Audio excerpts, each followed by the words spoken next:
अऊज़ु बिल्लाहि मिनश शैतानिर रजीम। बिस्मिल्लाहिर रहमानिर रहीम। अस्सलामु अलैकुम वरहमतुल्लाहि वबरकातुहू।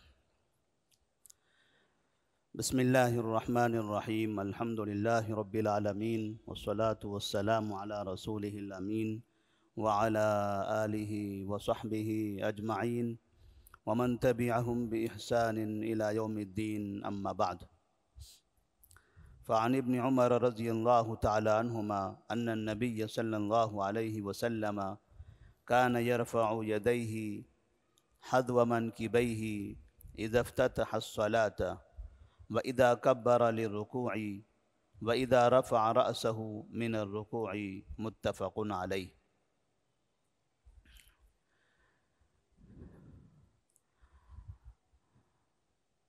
नमाज के मसाइल में आज की जो हदीस है उस हदीस का उन्वान है रफ़ुल यदैन।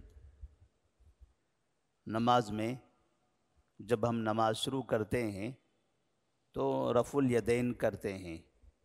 रफ़ा का माना उठाना और यदैन का माने दोनों हाथ। रफ़ुल यदैन यानी दोनों हाथों का उठाना। तो अब्दुल्ला बिन उमर रज़ियल्लाहु ताला अन्हुमा इस सिलसिले में नबी करीम सल्लल्लाहु अलैहि वसल्लम की नमाज का तरीक़ा बता रहे हैं कि आप सल्लल्लाहु अलैहि वसल्लम नमाज में रफ़ुल यदैन कब करते थे। और जो हदीस हैं उस हदीस को इमाम बुखारी और इमाम मुस्लिम दोनों ने रिवायत की है, जिसको मुत्तफ़क़ुन अलैह रिवायत कहते हैं। इमाम बुखारी रहमहुल्लाह की किताब में जितनी हदीसें हैं तमाम उम्मत का इत्तफ़ाक़ है कि वो तमाम की तमाम हदीसें सही हैं। इमाम मुस्लिम रहमहुल्लाह की किताब में जितनी हदीसें हैं सब का इत्तफ़ाक़ है कि वो तमाम की तमाम हदीसें सही हैं। और अगर कोई एक हदीस सही बुखारी में और सही मुस्लिम में दोनों जगह आती है, दोनों किताब में मौजूद हो, तो ऐसी सूरत में उस हदीस की सिहत, क़ुव्वत, मज़बूती का मकाम सबसे ऊंचा होता है। हदीस की जितनी भी किताबें हैं दुनिया में, तमाम किताबों में इस हदीस का, जो हदीस सही बुखारी में भी हो और सही मुस्लिम में भी हो, एक ही हदीस दोनों जगह पर मौजूद हो, दोनों इमाम ने अपनी किताब में नकल की हो, तो ऐसी सूरत में उस हदीस का मकाम, उस हदीस की सिहत, उसकी मजबूती, उसकी क़ुव्वत दुनिया की तमाम हदीस की किताबों से ज़्यादा ऊंची होती है। तो उस हदीस को मुत्तफ़क़ुन अलैह कहा जाता है। तो अब्दुल्ला बिन उमर रज़ियल्लाहु ताला अन्हुमा की ये जो रिवायत है मुत्तफ़क़ुन अलैह, जिसमें नबी करीम सल्लल्लाहु अलैहि वसल्लम के रफ़ुल यदैन का वो बयान, वो तज़किरा फरमा रहे हैं कब कब आप सल्लल्लाहु अलैहि वसल्लम रफ़ुल यदैन करते थे। तो यह हदीस हमें गौर से सुनने की भी ज़रूरत है, क्योंकि दुनिया के अंदर बहुत से लोग हैं, उलमा भी हैं उसमें, और एक बड़ी तादाद में हैं जो रफ़ुल यदैन करने को कभी यहूदियों की अलामत कहते हैं और कभी इसे बुत परस्त और मुनाफिकीन की निशानी बताते हैं। अब्दुल्ला बिन उमर रज़ियल्लाहु ताला अन्हुमा नबी करीम सल्लल्लाहु अलैहि वसल्लम के ज़माने के हैं, उमर फ़ारूक रज़ियल्लाहु ताला अन्हु के बेटे हैं, और वो आँखों देखा हाल बयान कर रहे हैं। नबी करीम सल्लल्लाहु अलैहि वसल्लम को उन्होंने कैसे देखा था नमाज पढ़ते हुए, और आप अपने हाथों को जब उठाते थे तो कैसे उठाते थे, कहाँ तक उठाते थे। तो फरमाते हैं अन्न नबी सल्लल्लाहु अलैहि वसल्लम कान यरफ़अु यदैहि हज़्व मनकिबैहि, कि नबी सल्लल्लाहु अलैहि वसल्लम अपने दोनों हाथों को उठाते थे अपने दोनों कंधे के बराबर। अपने दोनों हाथों को उठाते थे अपने दोनों कंधे के बराबर। इज़ा इफ़्ततह अस्सलात, कब? जब नमाज शुरू करते, जब नमाज की शुरुआत करते, नमाज की शुरुआत में जो हाथ उठाते हैं उसको हम तकबीर तहरीमा कहते हैं, अल्लाह अकबर कहते हैं। तो उस वक्त हम हाथ उठाते हैं और वहीं से हमारी नमाज शुरू होती है। तो आप सल्लल्लाहु अलैहि वसल्लम जब नमाज शुरू करते थे तो अपने दोनों हाथों को कांधों तक उठाया करते थे। वइदा कब्बरा लिर्रुकुई, और उस वक्त जब आप रुकू में जाने के लिए तकबीर कहते थे, एक तो नमाज के शुरू में और दूसरे जब आप रुकू में जाने के लिए तकबीर कहते थे, तो रुकू में जाते अल्लाह अकबर कहते हैं, तो उस वक्त आप सल्लल्लाहु अलैहि वसल्लम नबी का अमल बता रहे हैं। आपको ताज्जुब होगा, हमारे उलमा पर, हमारे अतराफ में जो बहुत से मसलक के उलमा होते हैं, वो इसको अंग्रेज़ों की अलामत बताते हैं कि अंग्रेज़ों से ये काम शुरू हुआ है, अंग्रेज़ों ने ये पहले ये काम करना शुरू किया और आज जो मुसलमान कर रहे हैं वो अंग्रेज़ों से कर रहे हैं। अंग्रेज़ों के दौर से इसकी इब्तदा हुई है। नबी के अमल को अंग्रेज़ों का अमल बता रहे हैं, सहाबी को अंग्रेज़ की निशानी बता रहे हैं। अब्दुल्ला बिन उमर रज़ियल्लाहु तआला अन्हुमा सहाबी हैं, वो अपनी आंखों देखा हाल नबी का अमल बता रहे हैं कि नबी करीम सल्लल्लाहु अलैहि वसल्लम जब नमाज पढ़ते थे तो अपने दोनों हाथों को उठाते थे, और कब, जब नमाज शुरू करते थे। ये जो किताब है, हम इस किताब को काफ़ी दिनों से पढ़ रहे हैं, आपके सामने सुना रहे हैं, और इस किताब के मुसन्निफ का नाम भी हम बार बार बोलते रहते हैं, हाफिज़ इब्ने हजर रहमहुल्लाह। इनकी जो किताब है बुलुगुल मराम मिन अदिल्लतिल अहकाम, हाफिज़ इब्ने हजर रहमहुल्लाह, इनकी जो तारीख़ पैदाइश है, अगर आप उसको देखें तो आपको अंदाज़ा होगा कि हाफिज़ इब्ने हजर रहमहुल्लाह की तारीख़ पैदाइश तकरीबन आज से कम 700 साल पहले की है। आज से कम 700 साल पहले। और रफुल यदैन का जो अमल है, हाथ उठाने का जो अमल है, इस अमल के बारे में हमारे अतराफ में उलमा क्या कहते हैं, ये 100 साल का है। इसको 100 साल का बताते हैं कि इनका जो तरीका है ये 100 साल का है। ये किताब लिखने वाला ने तकरीबन 700 साल पहले ये किताब लिखी है, और इन्होंने ये हदीस कहाँ से नकल की? इमाम बुखारी रहमहुल्लाह की किताब से। इमाम बुखारी रहमहुल्लाह ने वो किताब कब लिखी है? आज से 1300 साल पहले।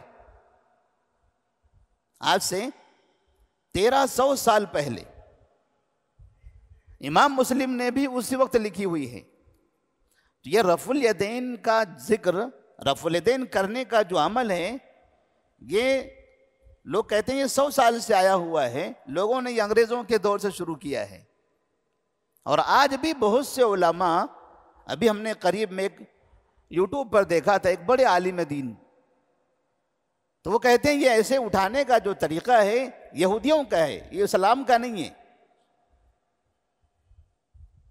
जबकि सहाबी कह रहे हैं कि नबी का है, और ये आलिम कह रहे हैं यहूदियों का है। तो अब सहाबी को सच्चा माना जाए या इस आलिम दीन को सच्चा माना जाए? सहाबी रसूल अब्दुल्ला बिन उमर कहते हैं ये नबी का अमल है, और ये मुक़ल्लिदीन उलमा कहते हैं ये यहूदियों का अमल है।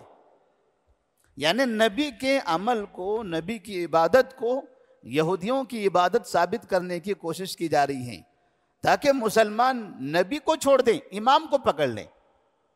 जब नबी के अमल को यहूदियों का अमल बता दिया जाएगा तो लोग ऑटोमेटिक नबी के अमल को छोड़ने लगेंगे, नफरत करने लगेंगे, नबी की हदीस नहीं सुनेंगे, नबी की सुन्नत का तज़किरा आएगा नहीं मानेंगे। नहीं नहीं, नबी की बात छोड़िए, इमाम की बात बोलिए।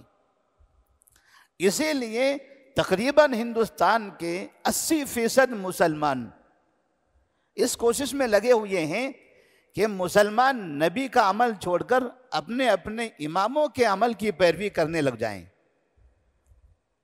और ये कैसे हो सकता है ऐसा? तो उसके लिए ये तरीका अपनाया जाता है कि नबी के कामों को यहूदियों का काम बता दिया जाए, और ये बाकायदा आज भी 2024 में चल रहा है, जबकि ये हदीस, ये किताब 700 साल पहले लिखी गई, और जहाँ से इन्होंने ये हदीस नकल की है वो किताब 1300 साल पहले लिखी गई, जब ताबईन तब ताबईन का दौर था। और अब्दुल्ला बिन उमर रज़ी अल्लाह ताला अन्हुमा एक सहाबी हैं, वो कह रहे हैं कि ये नबी का अमल है। क्या करते थे नबी सल्लल्लाहु अलैहि वसल्लम, हाथ कैसे उठाते थे? वो कहते हैं कान यरफ़उ यदैहि हज़्व मनकिबैहि, आप सल्लल्लाहु अलैहि वसल्लम अपने दोनों हाथों को उठाते थे दोनों कंधे के बराबर। इज़ा इफ्ततह सलाता, कब? जब नमाज शुरू करते। व इज़ा कब्बरा लिरुकुई, और कब? जब आप रुकू के लिए तकबीर कहते, यानी रुकू में जाते तब भी ऐसे उठाया करते थे। इसी को हम रफ़ुल यदैन कहते हैं, इसी को रफ़ुल यदैन कहते हैं कि नमाज के शुरू में रफ़ुल यदैन, और जब रुकू में जाए तब भी रफ़ुल यदैन। व इज़ा रफ़अ रअसहु मिनर रुकुई, और जब आप रुकू से अपना सर उठाते थे तब भी आप इस तरह से अपने दोनों हाथों को कंधे के बराबर लगाते थे। तो नबी करीम सल्लल्लाहु अलैहि वसल्लम का एक रकात का अमल, कि एक रकात में आप सल्लल्लाहु अलैहि वसल्लम कितनी मर्तबा रफ़ुल यदैन करते थे? शुरू में पहली रकात में तकबीर तहरीमा के वक्त, और फिर बाद में दरमियान में रुकू में जाने से पहले और रुकू से उठने के बाद। इस हदीस को इमाम बुखारी और इमाम मुस्लिम रहमहुल्लाह ने रिवायत किया है। तो किसी को पूछने से पहले या किसी को जवाब देने से पहले हमें नबी सल्लल्लाहु अलैहि वसल्लम का ये अमल काफ़ी है। हमें अब लोगों से मतलब नहीं है कि लोग रफ़ुल यदैन करने वालों को यहूदी कहते हैं या यहूदियों का तरीक़ा कहते हैं, अंग्रेज़ कहते हैं या अंग्रेज़ों की ईजाद कहते हैं। नाउज़ुबिल्लाह, नबी तो अंग्रेज़ नहीं थे, अब्दुल्ला बिन उमर तो अंग्रेज़ नहीं थे।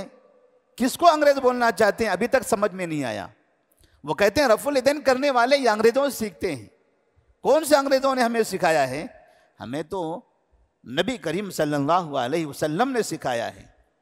सहाबा रज़ियल्लाहु ताला अन्हुम नबी को अमल करते देखा, वो बयान कर रहे हैं। और फिर इस हदीस का मकाम देखिए, ये हदीस मुत्तफ़क़ुन अलैह है। इस हदीस के खिलाफ, ये भी ये कायदा जहन में रख लीजिए, तमाम उलमा के पास, तमाम मुहद्दिसीन के पास ये कायदा है कि जो रिवायत मुत्तफ़क़ुन अलैह होगी, जो हदीस बुखारी और मुस्लिम में होगी, अब अगर दूसरी कोई भी हदीस वो इनके खिलाफ हो तो उस हदीस को कबूल नहीं किया जाएगा। क्योंकि इन दोनों में जो हदीस होती है, इन दोनों किताबों में उसका जो मकाम होता है, अब उसका कोई भी हदीस मुकाबला नहीं कर सकती, कोई उसको टक्कर नहीं दे सकती। इसलिए तमाम मुहद्दिसीन का 1300-1400 साल पहले से लेकर आज 2024 तक तमाम मुहद्दिसीन का इस बात पर इत्तफाक है कि मुत्तफ़क़ुन अलैह हदीस का दर्जा सबसे ऊंचा है, और उस सबसे ऊंचे दर्जे में ये हदीस मौजूद है। और एक बड़ी प्यारी बात इस सिलसिले में इमाम बुखारी रहमहुल्लाह है। इमाम बुखारी रहमहुल्लाह हदीस के, जिसको कहते हैं रईसुल मुहद्दिसीन, इमामुल मुहद्दिसीन कहा जाता है इमाम बुखारी को। दुनिया में जितनी हदीसों की किताब है, तमाम किताबों में सबसे ज़्यादा सही, मुअतमद, मजबूत, अच्छी किताब लिखने वाले इमाम बुखारी हैं। इमाम बुखारी रहमहुल्लाह अपनी एक छोटी सी किताब लिखते हैं सही बुखारी के अलावा, जिस किताब का नाम है जुज़्उ रफ़इल यदैन। उन्होंने जहाँ हदीस की बड़ी किताब लिखी है, वहीं और भी किताबें लिखी हैं। तो एक छोटा सा मकाला, छोटा सा रिसाला लिखा है, उसका उन्वान है जुज़्उ रफ़इल यदैन। और उसमें उन्होंने लिखा है कि तमाम के तमाम सहाबा रफ़ुल यदैन किया करते थे। इमाम बुखारी रहमहुल्लाह ये 100 साल पहले के नहीं हैं कि जो मुक़ल्लिदीन कहते हैं कि 100 साल पहले की बातें हैं। इमाम बुखारी रहमहुल्लाह की पैदाइश 194 की है, 194 हिजरी। 194 हिजरी का मतलब तकरीबन 1200 साल पहले, 1250 साल पहले इमाम बुखारी कहते हैं कि तमाम सहाबा रफ़ुल यदैन करते थे, और मुक़ल्लिदीन कहते हैं कि रफ़ुल यदैन ये 100 साल पहले अंग्रेज़ों से शुरू हुआ है, इन लोगों से शुरू हुआ है, इन्होंने ये तरीक़ा ईजाद किया हुआ है। इतना बड़ा झूठ, इतना बड़ा फराड ये हनफी मसलक में है। बड़ा अफसोस होता है नाम लेने पर भी, ताज्जुब होता है, इतने बड़े उलमा, लाखों की तादाद में उलमा दुनिया के अंदर मौजूद हैं, और गली गली रोड रोड पर इनके मदरसे मौजूद हैं, बड़े बड़े जामिया, किले के जैसे जामियात मौजूद हैं, लेकिन जब ऐसे रफ़ुल यदैन का, आमीन का मसला आता है तो दुश्मनी में, सामने वालों को जवाब देने में इतना झूठ बोलते हैं कि जितना कोई वकील जज के सामने भी नहीं बोलता। मशहूर तो वकीलों के बारे में है कि पैदा हुए वकील तो इब्लीस ने कहा लो आज मैं भी साहिब औलाद हो गया, क्योंकि कहते हैं मारूफ ऐसा है माशरे में कि बहुत झूठ बोलते हैं ये लोग, लेकिन जितना वकील झूठ बोलते हैं वो इनके मुकाबले में 5% भी नहीं है।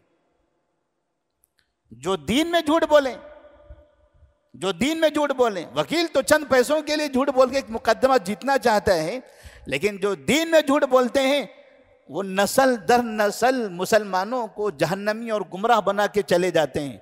कितना नुकसान करते हैं ये लोग।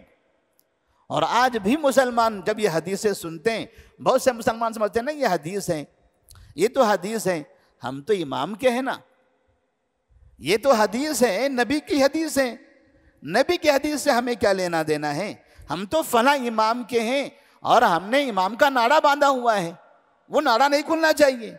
बस उसी बंधन में हम बंधे हुए हैं। इमाम के आगे हम न इधर देखेंगे न उधर देखेंगे, न ऊपर देखेंगे न नीचे देखेंगे। नबी की बातें हमें नहीं सुनना है, हमें इमाम की बातें सुनना है। कलिमा क्या पढ़ा है? ला इलाहा इल्लल्लाह। कौन रसूलुल्लाह? मोहम्मदुर रसूलुल्लाह है ना, न कि मोहम्मद की जगह फला इमाम रसूलुल्लाह। लेकिन जुबान से मोहम्मद रसूलुल्लाह कहते हैं, अमल से किसी और को रसूलुल्लाह बनाते हैं। इतना ताज्जुब होता है। तो नबी करीम सल्लल्लाहु अलैहि वसल्लम से मोहब्बत करना, अभी रबीउल अव्वल का महीना आया, हम देखेंगे बहुत से लोग मिलाद के नाम से नबी से मोहब्बत का इजहार करेंगे, नबी से मोहब्बत, नबी से इश्क। लेकिन नबी से मोहब्बत का मतलब क्या होता है? नबी से मोहब्बत का मतलब होता है नबी की पैरवी, नबी की बातों को मानना, नबी के अमल को कबूल करना, नबी के अमल को अपनाना, नबी की बातें, नबी की हदीसें आई उसे मान लेना, उस पर अमल करना शुरू करना। 70 साल की जिंदगी गुजर जाने के बाद अभी जब नबी की हदीस सुनाई जाती है तो ये बूढ़े दिमाग में वही भरा होता है, नहीं हमने तो बचपन से इमामों की बात मानी, हम अब नबी की बात मानेंगे मरने से पहले? ये कैसे हो सकता है? अगर मरने से पहले भी नबी की बात मानना नहीं चाहेंगे तो कब्र में जब अल्लाह ताला, जब फरिश्ते पूछेंगे कि मन नबी युग, तुम्हारा नबी कौन है, तो क्या कहेंगे? नबी नहीं, इमाम के बारे में पूछो, मेरा इमाम कौन है। फरिश्ता कहेगा नबी के बारे में बताओ, तुम्हारा नबी कौन है, तो कहेंगे मेरा नबी इमाम अबू हनीफा है।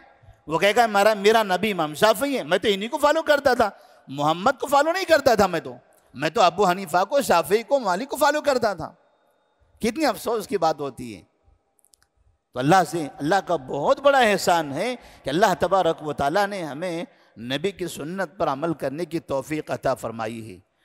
इस मौजूदा दौर में मुसलमानों के बीच में रहते हुए नबी की हदीसों पर अमल करना ये इतना ही ज़्यादा कठिन है जितना काफिरों के बीच में रहते हुए अल्लाह को मानना।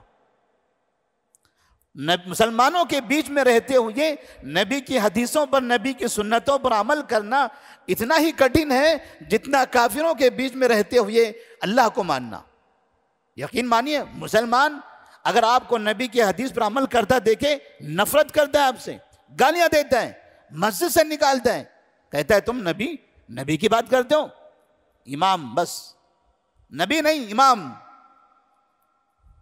अल्लाह तबारक व तआला इन तमाम मुसलमानों को हिदायत दे, नबी से मोहब्बत करने की तौफीक अता फरमाए, नबी को अपना रसूल मानने की तौफीक अता फरमाए, नबी की जो बातें हैं उन पर अमल करने की तौफीक दे, और जो ये खुराफात हैं, ये गुमराही हैं, जो अलग अलग रास्ते बना कर रखे हुए हैं, जिससे मुसलमानों में इतनी नफ़रतें फैली हुई हैं, अल्लाह उन तमाम रास्तों को बंद करके एक रास्ता जो सिरात मुस्तकीम वाला रास्ता है, नबी करीम सल्लल्लाहु अलैहि वसल्लम का बताया हुआ रास्ता, अल्लाह हम तमाम मुसलमानों को उसी रास्ते पर चलने की तौफीक अता फरमाए। अस्सलामु अलैकुम व रहमतुल्लाहि व बरकातुहू।